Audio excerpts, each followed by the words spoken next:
И здравейте, дами и господа, аз съм Неди Аяр и нещо като завръщане, да, нещо такова, нещо като завръщане и искам да ви попитам,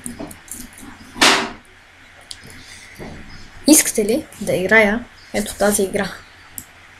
Защо FIFA 15? Защото в момента нямам финансова възможност да си взема 16 и защото искам да се върна малко към ретро игрите. Към по-старите игри. Не много старите, не е ретро, но по-старите. И заради това искам малко да поиграм в 15. И заради това искам да ви попитам, искате ли да играя тази игра?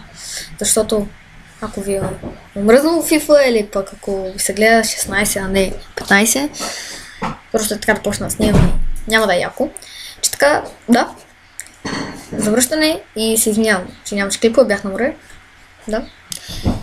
И плюс, че няколко хора са ме предизвикали да направя Bucket Challenge и след няколко дни ще има Bucket Challenge. И че така да, ето FIFA 15, там ви пишете долу в коментарите. И аз бях най-дебри ще направя клип. Може би да, абонирай се отдолу. Видиш канал. Просто не знам кога, и чао.